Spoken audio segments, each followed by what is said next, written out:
So let's recap Maxwell's demon.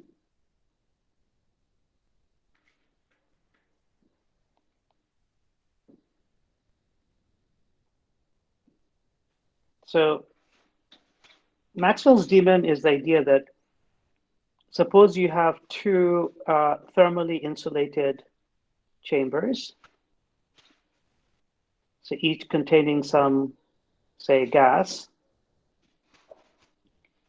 and they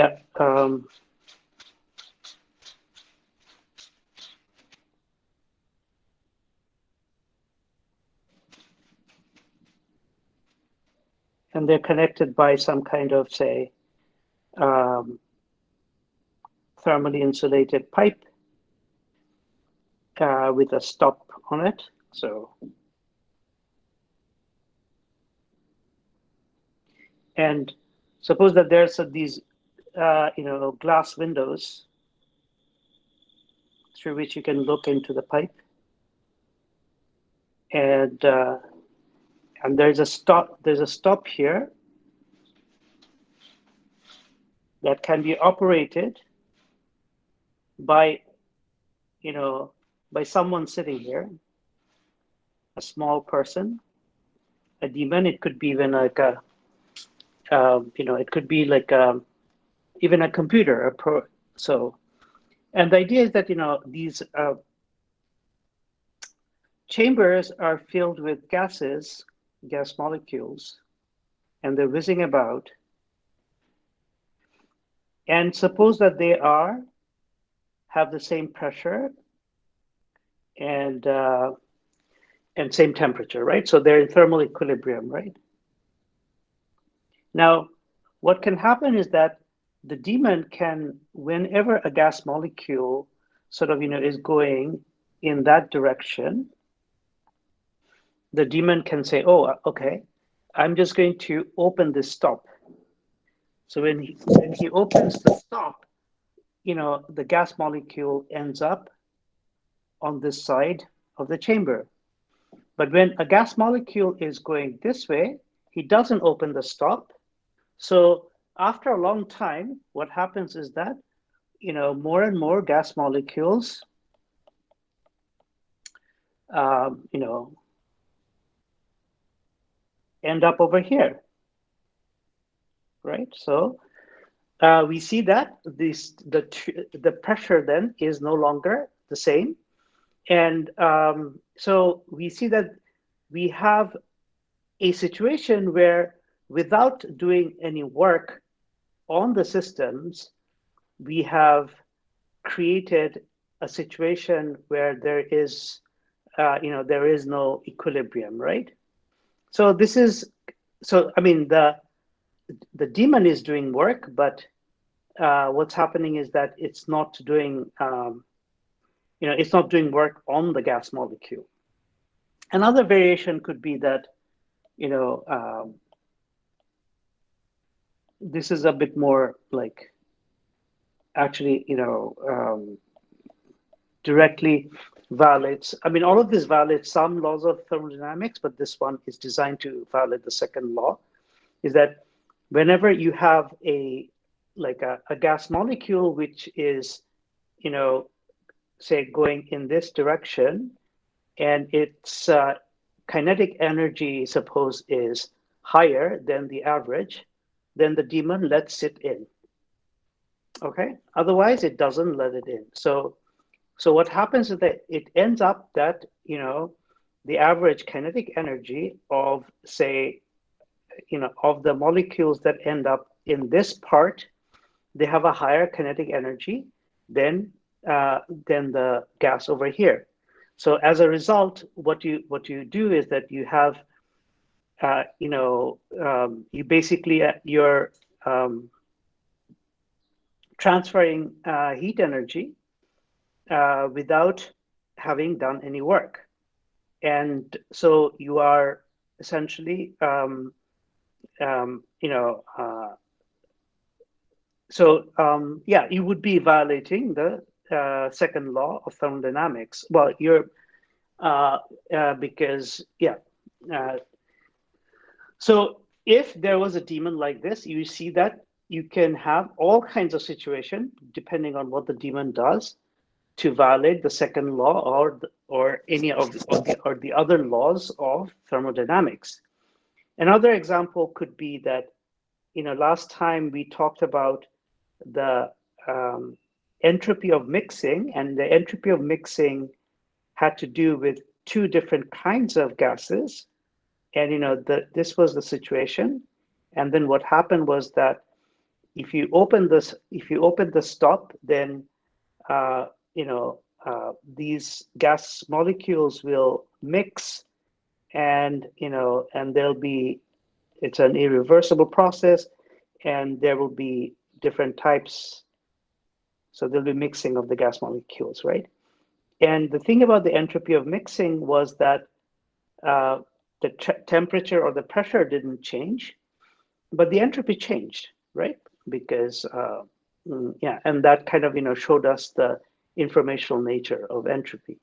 Now, suppose that this has happened, and then so the entropy of the system has gone up, and then the Maxwell's daemon can then undo this just by watching if there's a red if there's a red molecule going this way, he allows it to pass through, otherwise he doesn't. And if there's a blue molecule going this way, he allows it to pass through, otherwise he doesn't. And therefore, he can undo the entropy of mixing. And that here we see that without doing any work on the gas, he has violated the second law of thermodynamics. Okay, so this is the idea behind the Maxwell's daemon, is that the existence of such a microscopic creature is going to allow us to violate the second law of thermodynamics. Now, the resolution of this, which lies a little bit outside the scope of this course, I mean, I can kind of go into it with you can understand it with a bit more preparation, but it'll take us a little bit out of the main trajectory of the course. The resolution is that, for the daemon or the computer to do all of this stuff, he has to have access to some paper or some, hardware, hard drive or something to record, the information of the molecule, right? And he has a lot of, recording to do. And at some point, he has to kind of, erase some of this, some of the information. And as he erases the information to write new stuff there, he generates heat. And as he generates heat, he generates, entropy. And so even though the idea is that you can't separate the daemon from the system. That is the lesson, because even though the entropy of the gas system is being lowered, the entropy of the combined system actually is that actually decreases. So even though for the gas this is true, but for this combined system, this is the whole thing. The second law of thermodynamics is still valid, okay? But that has to go into the idea of information and how storing information and erasing information is related to entropy and stuff. Okay, does that answer your question? Yes, sir. Sir, one more thing about the question you posted in box, the lecture 7, question 7 about the paradox of Maxwell's daemon. So the Right. answer to this question, isn't it supposed to be the option number 2 and 3, option number 2 and 3 together? I have to look at it. I don't remember the question.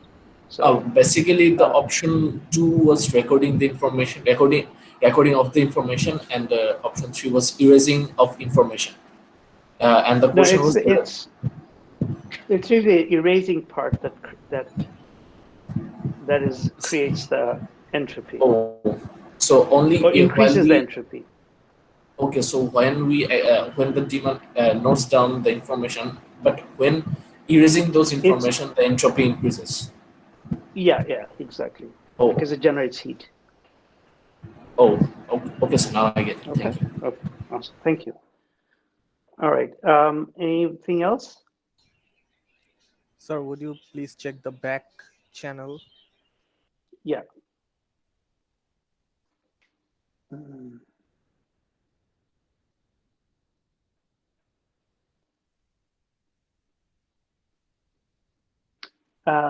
Does entropy stay the same when two containers contain indistinguishable gas and entropy increase when they're distinguishable? Yes, that's correct. So if the two gases were indistinguishable, then when you open the stop, nothing happens. The gas, one type of gas, the volume of the two gases, the volume of the gas, combined gas, doesn't change. But if there are two different kinds of gases, then the volume of gas number one increases and the volume of gas number two increases. And therefore, and therefore the entropy increases. So really entropy has to do with, like distinguishability, because if gas molecules are those two types of gas molecules were not distinguishable, then you know these whether we had the tap open or not would not matter, would not be a different configuration. Whereas if the gases are distinguishable, when the tap is opened, we find a new configuration, right? So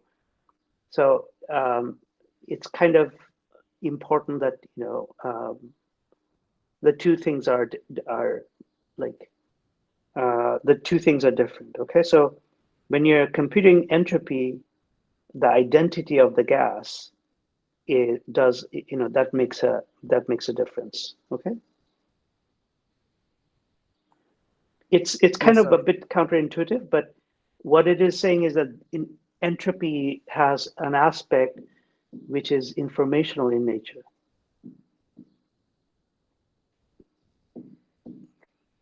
All right, any more Sir, questions?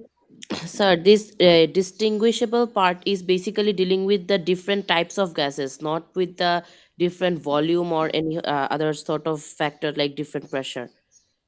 Yes, because what we assumed there was that uh, the what we assumed was that I think we assumed that the volume was different, but at some point we did take the volume to be the same, and the pressure was the same. So yeah, because we allowed those things to be the same, so that the only thing distinguishing them are really their type. Yeah. Entropy, sir, is also an extensive quantity, so it kind of goes Yes, with volume. it is Sir, an what is the extensive. meaning of extensive in nature? So extensive means that something that depends on the volume rather than something local. I mean, there's also entropy density, which is an intensive quantity. But I think what Abhijit is saying is that when you open the tap, what happens is that the type one of the gas is now it's now spread out over the whole system, and type two of the gas is also now spread over the whole system, and therefore entropy being an extensive quantity means that there it's going to change, right? Is that what you're getting at, Ovijit? Yes, sir. Yeah, but at the same time, entropy density is also changing, right? So, Yeah. but yeah, it's better to think of entropy as an extensive quantity. But any more questions?